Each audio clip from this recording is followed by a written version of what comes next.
Hey, what's happening, everybody? It's your old pal, Mr. Butter, coming back at you. Today, I want to get into a pair of kicks that caught my eye as soon as I saw images of them. The suggested retail price for these was a little steep. Because shoes have been going on sale lately, and because the resale market isn't like it was, meaning that a lot of really cool shoes will actually drop down below what suggested retail price is, I held off on grabbing these initially, and I'm glad I did because I ended up getting them for a steal. If you're into kicks and you feel like hanging out, then hit that subscribe button. Let's take a look at these Air Max 1 Big Bubbles in the Lost Sketch colorway. I haven't had a pair of the Big Bubble Air Max 1s on feet yet, so I want to take a minute and throw them on so that then we can talk about sizing and that sort of thing. I went true to size on this pair. I already had the OG Big Bubble pair, the pair that's like red, like the original release. I really like that OG pair, but I haven't had them on feet yet. I'm kind of nervous to wear them because there's so much bright white on them, and I feel like they'll get dirty if I don't wear them in the right situation. But this pair I bought because I thought it would be good on vacation and because I think it'll hide dirt. I think this will be a good beater. And in my rotation, it seems like I always have an Air Max 1 that I can just throw on feet and not worry about. I love the way that they look with a whole bunch of different outfits. Starting with the box, we can see that it's the same box that we had for the OG Big Bubble pair. It's got that transparent swoosh cut out of the top and like a clear material there. And on the side, you can see that it's got these little accents that remind you of the Big Bubble, and I think that's pretty cool. The tag reads Nike Air Max 1 86 Premium, and the colors are light smoke gray and diffused blue. Like I said, I went true to size. I grabbed a size 10 on this, so hopefully when I throw these on feet, that'll be the right move. I think initial retail on these was $170 or $180, and that is a little bit high for these shoes. Not a little bit, that's high for these shoes. But I saw that the price was dipping down, and I put an offer up on GOAT for I think $120, and I just let it sit, and it ended up getting accepted after having the offer up for a week or two. So prices of these are still well below retail, and I love getting shoes at a bargain. But then getting to the kicks, here they are. This is what they're calling the Lost Sketch Air Max 1 Big Bubble. And obviously, it's not hard to figure out why they call these the Big Bubble. You have that giant oversized bubble here in these, just like we did with the OG pair. I also really like that handwritten Air just above that Big Bubble. That kind of reminds me of like Off-White or something like that, just the way that it's written. All it would need is a couple quotations around it or something, but I think that's a really neat accent. I know a lot of times people aren't feeling the yellowed midsole, and I like that, but I can understand people not being into it. For me, whenever I see midsoles like that, it almost encourages me to wear the shoe faster because I just feel like it's going to be more forgiving and it's not going to show stains and imperfections and that sort of thing as fast. And two, I'm getting a little bit vintage myself, so I don't mind whenever my midsole looks a little bit vintage. But anyhow, these are being referred to as the Lost Sketch.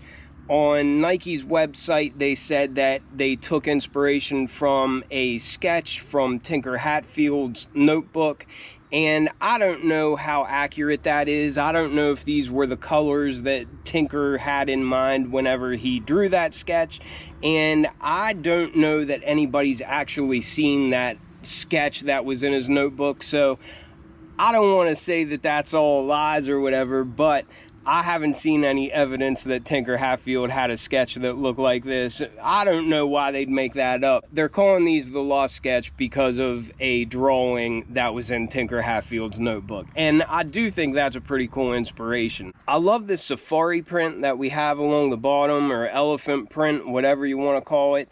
I think that's probably my favorite material on the whole upper. They did call these a premium, and overall, I wouldn't say that they have a real premium feel to them, but I don't know that I've had a lot of Air Maxes that really felt premium. I think those Bacon Air Maxes, they definitely felt premium, but other than that, it's really hard to think of a Air Max that had a real premium feel. That's not why I get them. Like I alluded to before, I get these to be a beater, and I just love the way that the silhouette looks with shorts. I like it with pants.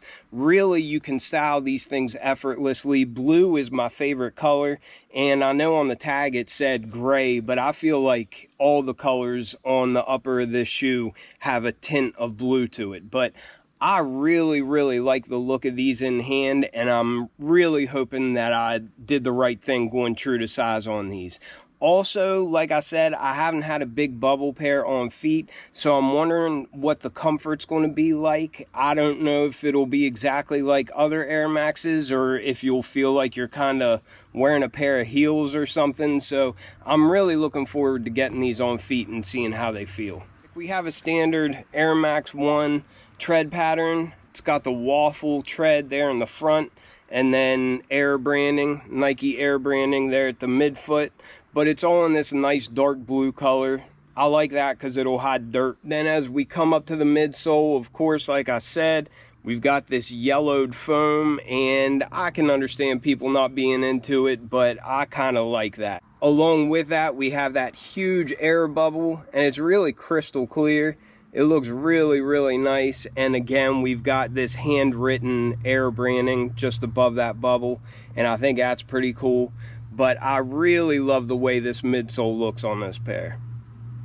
Then as we get up to the mudguard, this is without a doubt my favorite material on this shoe, and this feels like it's either a suede or a nubuck, but of course it has that kind of safari print stamped into it, and it feels like a really nice material. And on top of that, I love the color of it, but you can see when you're looking down on it just how thick that cut is.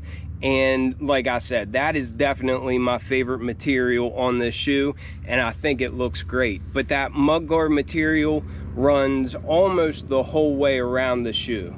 Then on the toe box, we'll get our first look at this mesh. It's a very breathable mesh, and I love that for the summertime. I'm really hoping that these are comfortable on feet, because I think I'm going to take these on vacation with me, and I can't wait to rock them. But we've got this real breathable mesh here on the toe box and the front half of the shoe. And then as we come back up near the collar, at first I thought that was the same material, but the knit of this is a lot more close together than what the knit on this mesh is. So again, we have another kind of mesh material up around the collar, and it's the same color, but it's definitely a different knit. It looks like for our tongue, we have that same mesh that we see down on the toe box, and then we have that same color bluish gray piping going along the edges. We've also got that color on the tag, and then we've got some navy blue Nike branding on there. For the overlays for the rest of the shoe, we have some nice, it's a dark navy suede for the swooshes, but then we also have this kind of cracked or aged material. I read that it said that was leather, but that doesn't feel like leather at all. Whatever it is, it has an aged look and it has this cracked effect, but it really doesn't feel like leather. On the heel, we have more of that cracked material, and then we have some Nike Air branding in navy stitched in there. And then our sock liner is more of that navy blue, as well as the insole, and that's got some Nike Air Max branding down on that. But that was a pretty quick in-hand look at these. I'm going to go ahead and throw them on feet so we can see how they look, as well as talk about sizing and comfort. I'll be right back. Alright, so I've got these Air Max 1 Big Bubbles on feet. And like I said, this is the first time that I've had any of the Big Bubble pairs actually on foot. And I was a little bit nervous about how they'd feel. I wasn't sure how the comfort would be. I can say right off the bat, the heel of them feels much more firm than standard Air Max 1s. I was worried that maybe it would seem like you're standing at a slope or like you've got like a high heel on, and I don't really notice that as much. They definitely do feel like they're slightly leaning forward just a little bit, but I don't think it's as extreme as, I think they're called the Air Max 270s, whichever ones have that giant bubble in the back that wraps all the way around the heel. I don't think they feel like they're leaning forward like that. And while it's more than what the Air Max 1 is underneath the heel, it's really not that extreme. Like, I think these are definitely wearable. The heel does feel firm. It's definitely more stiff than what standard Air Max 1s are, but I think going true to size was the right move. I don't think that that bigger air unit in the heel is going to cause any discomfort or anything, and I bet they probably will get a little bit softer with wear. I'm really happy with them, especially with getting them at $120. I do think that that retail price of $170 is much too steep, but getting them at $120 plus tax, I think that's a reasonable amount, and I would buy them again at that price all day.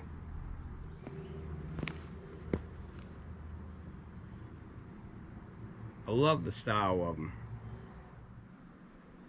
And they really are unique to everything else that I have in my collection, so I'm digging these.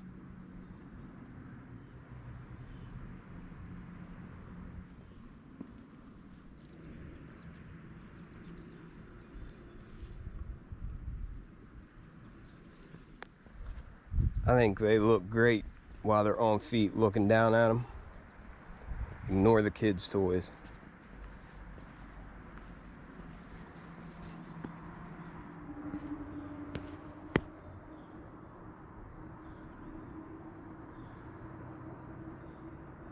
Definitely packing these for vacation.